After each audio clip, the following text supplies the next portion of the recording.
இன்னைக்கு கலைஞர் அவர்களோட 103வது பிறந்தநாள். கலைஞர் அப்படி என்ன செஞ்சுட்டாரு அப்படின்னு நிறைய பேர் கேட்டுட்டு இருக்கீங்க, ரைட்? ஆனா கலைஞர் அவர்கள் நிறைய விஷயங்கள் செஞ்சிருக்காரு. அதாவது நின்ற தேர்தல் எல்லாம் வென்ற தலைவர், நிறைய பாலங்கள் கட்டினாரு, நிறைய விஷயங்கள் செம்மொழி அந்தஸ்து பெற்றுக் கொடுத்தாரு, அப்படி நிறைய விஷயங்கள் சொன்னாலும் கூட சிங்கப்பூர் நாட்டை உருவாக்கிய சிங்கப்பூர் பிரதமர் லீ குவான் யூ அவர்களும் தமிழ்நாட்டை ஆண்ட முன்னாள் முதலமைச்சர் கலைஞர் அவர்களும் ஒரு திட்டத்தை ஒரே மாதிரியான நோக்கத்துல சிந்திச்சு அதுக்கு செயல்படுத்தியிருக்காங்க. அது என்ன திட்டம் அப்படிங்கறதா இந்த வீடியோல பார்க்க போறோம். ஸோ வீடியோவை ஸ்கிப் பண்ணாம லாஸ்ட் வரைக்கும் பாருங்க.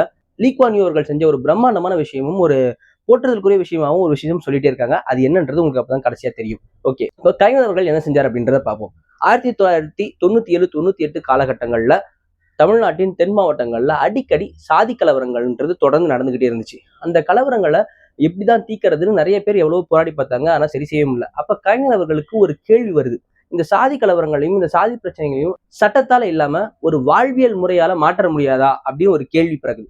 அந்த கேள்விக்கு அவருக்கே ஒரு விடையும் கிடைக்குது. அந்த விடை என்ன அப்படின்னா, சமூக ஒற்றுமைங்கிறது தானா வராது, அரசின் கொள்கைகளால தான் அதை உருவாக்கணும் அப்படிங்கிற ஒரு பதிலும் கிடைக்குது. அப்படி அந்த கிடைச்ச பதிலோட தாக்கம், அதன் விளைவு தான் சமத்துவபுரம் அப்படிங்கிற ஒரு திட்டம். அந்த திட்டத்துக்கு பெரியாரின் நினைவு சமத்துவபுரம் அப்படின்னு பேர் வைக்கப்படுது. திட்டத்துக்கு ஏன் பெரியார் நினைவு சமத்துவபுரம் அப்படிங்கிற பேர் வந்துச்சு அப்படின்னா, பெரியார் அவர்கள் தன்னோட வாழ்நாள்ல நிறைய போராட்டங்கள் செய்ததாக தகவல்கள் இருக்கு. அவர் மேல நிறைய பேருக்கு நிறைய விமர்சனங்கள் இருக்கலாம், அதெல்லாம் ஒரு பக்கம். எல்லாருக்கிட்டையுமே நிறைகளும் இருக்கும், குறைகளும் இருக்கும். பட் இந்த வகையில பெரியார் செஞ்ச ஒரு நல்ல விஷயங்களா நம்ம என்ன சொல்லணும் அப்படின்னா, பெரியார் அவர்கள் தன்னோட வாழ்நாள்ல நிறைய விஷயங்களுக்கு போராடினாருன்னு நம்ம சொன்னோம் இல்லையா? அந்த வகையில அவர் அதிகமா வலியுறுத்துறது வந்து சாதி ஒழிப்பு, அதிகமான கலப்பு திருமணம் நடக்கணும், எல்லாரும் சமமா உட்காந்து உணவருந்தணும், எல்லாரும் ஒன்று கூடி ஒற்றுமையா வாழணும் அப்படிங்கிறது. என்ன இதெல்லாம் நார்மலா இருக்கிறது தானே, இது எதுக்கு பெரியார் போராடினார் அப்படின்னு நீங்க நினைக்கலாம்.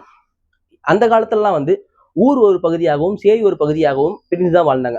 இப்ப சமீபத்துல வந்த நந்தன், அப்புறம் இன்னும் சில படங்கள்ல கூட நீங்க ஒரு சில காட்சிகள்லாம் பார்த்திருப்பீங்க. அதாவது பட்டியலின மற்றும் பழங்குடியின மக்கள், அதாவது இந்த சேரி பகுதியில் வாழக்கூடிய மக்கள்ல யாராவது ஒருத்தர் இறந்துட்டாங்க அப்படின்னா இந்த ஊர் வழியா தான் அவங்களுக்கான சுடுகாட்டுக்கு எடுத்துட்டு போகணும். அதாவது அப்ப இந்த இரண்டு பிரிவுகளுக்கும் தனித்தனி சுடுகாடுகள் எல்லாம் கூட இருந்ததாக தகவல்கள் சொல்றாங்க. அப்படி சேரி பகுதியை சார்ந்த மக்கள் வந்து அவங்களோட சுடுகாட்டுக்கு எடுத்துட்டு போகணும்னா கூட இந்த ஊர் வழியா எடுத்துட்டு போக கூடாது, நீ ஊரை சுத்தி எடுத்துட்டு போ அப்படின்னு நடந்துகிட்ட காட்சி எல்லாம் கூட நம்ம சினிமா படங்கள்ல பார்த்திருக்கோம். இந்த மாதிரிலாம் இருக்கும்போது இந்த மாதிரியான முறைகளை தான் பெரியார் ரொம்பவுமே எதிர்த்தார். அதுவும் இல்லாம சேரிங்கிற தனிமைப்படுத்தப்பட்ட குடியிருப்பு இருக்கவே கூடாது அப்படிங்கிறதையும் பெரியார் அவர்கள் எதிர்த்தாரு. அவரோட அந்த சிந்தனையின் ஒரு நிர்வாக வடிவமாக தான் இந்த சமத்துவபுரம்ங்கிறது பார்க்கப்பட்டுச்சு. அதனாலதான் இந்த திட்டத்துக்கு பெரியார் நினைவு சமத்துவபுரம் அப்படின்னு கலைஞர் அவர்கள் பேர் வச்சாரு. அதுவும் இல்லாம அவர்கள் அடிப்படை கொள்கை தலைவராகவே பெரியார் அவர்களை வச்சிருக்காங்கன்றது ஒரு முக்கியமான குறிப்பிட வேண்டிய விஷயம். அது என்ன அந்த சமத்துவபுரம் திட்டம் அப்படின்னா, ஒரு சில ஏக்கர்கள் இருக்கும். அந்த ஏக்கர் அரசு நிலங்கள்ல ஒரே மாதிரியான 100 வீடுகள் கட்டப்படும். அந்த 100 வீட்டுல 40% வந்து பட்டியலின மற்றும் பழங்குடியின மக்களுக்கு வீடு ஒதுக்கப்படும். 25% வந்து எம்பிசி, அதாவது மிகவும் பிற்படுத்தப்பட்டவங்களுக்கு அந்த வீடு ஒதுக்கப்படும். இன்னும் 25% வந்து பிற்படுத்தப்பட்டவர்களுக்கு, அதாவது பிசி அவங்களுக்கு ஒதுக்கப்படும். மீதி இருக்க 10% வந்து இன்னும் பிற பிரிவினர்கள் எல்லாருக்கும் ஒதுக்கப்படும். இப்படி பிரிச்சு பிரிச்சு வீடுகள் ஒதுக்குறதுக்கான காரணம், அடிப்படை காரணம் என்ன அப்படின்னு சொல்லி பாத்தீங்க அப்படின்னா, ஒரே மக்கள் ஒரே இடத்துல கூடி இருந்தா அது பிரச்சனைகளுக்கு தான் வழிவகுது. சோ பலதரப்பட்ட மக்கள் ஒரே இடத்துல கூடி வாழும்போது ஒற்றுமை உணர்வுகள் மேம்படும் அப்படிங்கிற எண்ணம் தான் இதோட அடிப்படையான நோக்கம். அந்த அடிப்படையில இப்ப வீடுகள் ஒதுக்கப்படும் போது கூட அடுத்தடுத்து ஒரே சமூகத்தை சார்ந்தவங்களுக்கு ஒதுக்கலையாம். இந்த சமூகத்தை சார்ந்தவங்களுக்கு ஒரு ஒதுக்கிட்டாங்கன்னா அடுத்து பக்கத்து வீட்டுல வேற சமூகம், அதுக்கு பக்கத்து வீட்டுல வேற சமூகம், இப்படி கலந்து கலவையாக தான் அந்த 100 வீடுகளுமே ஒதுக்கப்பட்டிருந்துச்சு.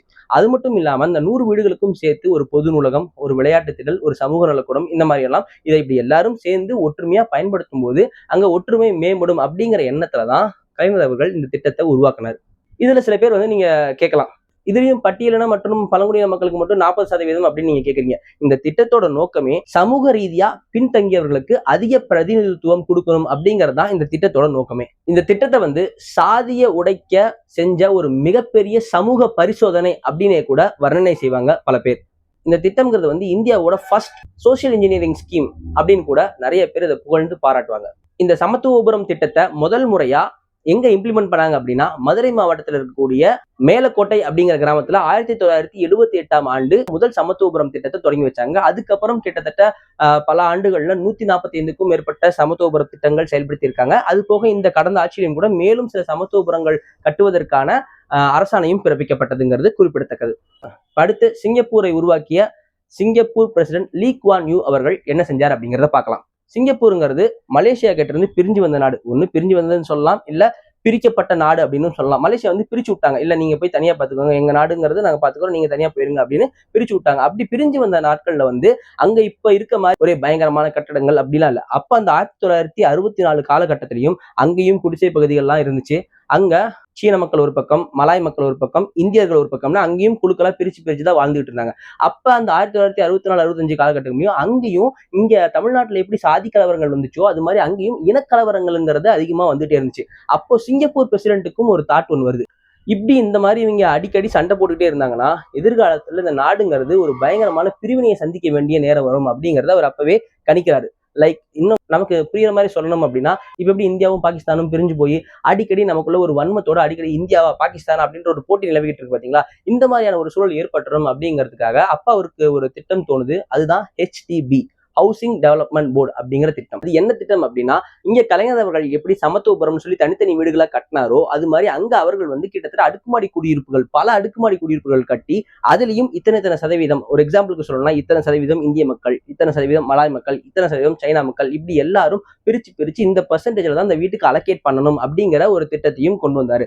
அதன் மூலியமா இன்னைக்கு காலப்போக்குல அந்த இனக்கலவரங்கள் அப்படிங்கிறதே இல்லாம எல்லா மக்களும் இன்னைக்கு ஒன்று கூடி வாழ்ந்துகிட்டு இருக்காங்க. அது மட்டும் இல்லாம இன்னைக்கு தேதி வரைக்கும் ஒரு டேட்டா என்ன சொல்லுது அப்படின்னா, சிங்கப்பூர்ல கிட்டத்தட்ட 80% மக்கள் வந்து தங்களோட சொந்த வீடுகள்ல தான் வாழ்றாங்க அப்படின்னு ஒரு தகவல் சொல்லுது.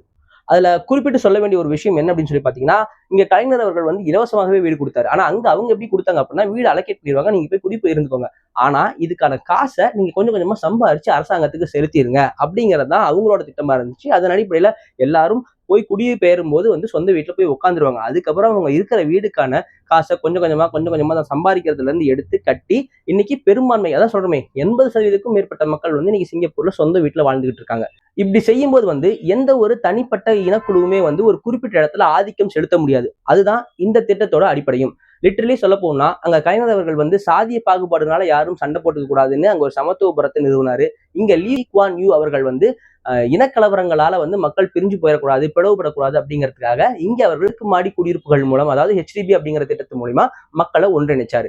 ஆனா இன்னைக்கு இங்க கலைஞர் அவர்கள் கொண்டு வந்த திட்டத்துல பல்வேறு விமர்சனங்கள் இருக்கு. அது நாளடைவுல சரியா இன்னும் முழுமை பெறாம போயிருச்சு அப்படின்ற மாதிரியான பல விமர்சனங்கள் எதிர்கட்சிகள் சார்பில் வச்சுக்கிட்டு தான் இருக்காங்க.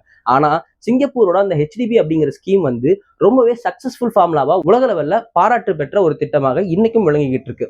ஒரு ஒரு லைனா சொல்லணும் அப்படின்னா, லீ குவான் யூ அவர்கள் செஞ்சதை வந்து எத்னிக் இன்டெகிரேஷன் த்ரூ ஹவுசிங் அப்படின்னு சொல்லலாம். கலைஞர் அவர்கள் செஞ்சதை வந்து கேஸ்ட் இன்டெகிரேஷன் த்ரூ ஹவுசிங் அப்படின்றது சொல்லலாம். அதாவது எத்னிக் இன்டெகிரேஷன் என்ன அப்படின்னா, எத்னிக்னா ஒரு இனக்குழு அப்படின்னு அர்த்தம், இன்டெகிரேஷன்னா ஒருங்கிணைக்கிறதுன்னு அர்த்தம், கேஸ்ட்னா சாதின்னு அர்த்தம், இன்டெகிரேஷனாலும் ஒருங்கிணைக்கிறதுன்னு அர்த்தம். அதாவது லீ குவான் யூ அவர்கள் வந்து இனக்குழுக்களால் பிரிஞ்சிருந்தவங்களை ஒன்றிணைச்சதுனால எத்னிக் இன்டெகிரேஷன் எது மூலியமா ஒருங்கிணைச்சாருன்னா த்ரூ ஹவுசிங் மூலியமா. சோ அதுக்கான அந்த ஸ்கீம்கான பேரு எத்னிக் இன்டெகிரேஷன் த்ரூ ஹவுசிங் அப்படின்னு சொல்றாங்க. கலைஞர் அவர்கள் வந்து சாதி பாகுபாடுனால பிரிஞ்சிருந்தவங்களை ஒன்றிணைக்கிறதுக்காக ஒரு திட்டத்தை செஞ்சாரு. அதுவும் எது மூலியமா? ஹவுசிங் மூலியமா. சோ இதை வந்து கேஸ்ட் இன்டெகிரேஷன் த்ரூ ஹவுசிங் அப்படின்னு சொல்லலாம். இன்னொரு விஷயமா சொல்லணும் அப்படின்னா, செக்ரிகேஷன் வெர்சஸ் இன்டெகிரேஷன் சொல்லலாம். செக்ரிகேஷனா பிரிஞ்சிருக்கிறது தான் செக்ரிகேஷன். அப்படி பிரிஞ்சிருந்தவங்களை ஒன்று சேர்க்கறதுக்கு பேர் தான் இன்டெகிரேஷன். ஸோ இன்னைக்கு வந்து நம்ம எத்னிக் இன்டெகிரேஷன், கேஸ்டிக் இன்டெகிரேஷன் என்னன்றது உங்களுக்கு கிளியரா புரிஞ்சிருக்கும். அதை தாண்டி லீ குவான் யூ அவர்களை பத்தி வேற ஏதாவது இன்னும் நீங்க தெரிஞ்சுக்கணும் அப்படின்னாலும் கமெண்ட்ல சொல்லுங்க. இல்ல கலைஞர் அவர்களோட வேற ஏதாவது திட்டங்களை பத்தி உங்களுக்கு தெரிஞ்சுக்கணும்னாலும் கமெண்ட் சொல்லுங்க. வேற ஏதாவது திட்டம்லாம் இல்லப்பா, அவர் என்ன செஞ்சாருன்னு ஒவ்வொன்றா சொல்லு, நாங்க தெரிஞ்சுக்க ஆவலா இருக்கோம் அப்படின்னீங்கனாலும் கமெண்ட்ல சொல்லுங்க. பிளஸ் இந்த 1997, 98 காலங்கள்ல ஏதோ தென் மாவட்டங்கள்ல ஏதோ சாதி கலவரங்கள்லாம் சொன்னீங்கப்பா, அதை பத்தி என்னன்னு நீங்க தெரிஞ்சுக்கணும் அப்படின்னா அதை பத்தி நான் சொல்லணும்னு நினைச்சீங்கனாலும் கமெண்ட்ல சொல்லுங்க. நீங்க என்ன கேட்டீங்கனாலும் அதை அடுத்தடுத்த வீடியோக்கள்ல உங்களுக்கான பதிலா நான் கண்டிப்பா கொடுப்பேன். பிளஸ் இந்த மாதிரியான இன்ட்ரெஸ்டிங் தகவல்களை நீங்க கண்டிப்பா தெரிஞ்சுக்கணும், நான் வீடியோ போட்ட உடனே உங்களுக்கு அது வரணும் அப்படின்னா மறக்காம சேனலை சப்ஸ்கிரைப் பண்ணிக்கோங்க. உங்களோட ஃப்ரெண்ட்ஸ்க்கும் இந்த தகவல் எல்லாம் போய் சேரணும்னு நினைச்சீங்கன்னா அவங்களுக்கு ஒரு ஷேர் பண்ணிட்டு, வீடியோ பிடிச்சிருந்துச்சுன்னா ஒரு லைக் பண்ணுங்க. அடுத்த வீடியோல வேற ஒரு இன்ட்ரெஸ்டிங் தகவலோட வந்து உங்களை பார்க்குறேன். Until then, Tamilselvan, Tamil views. Thank you.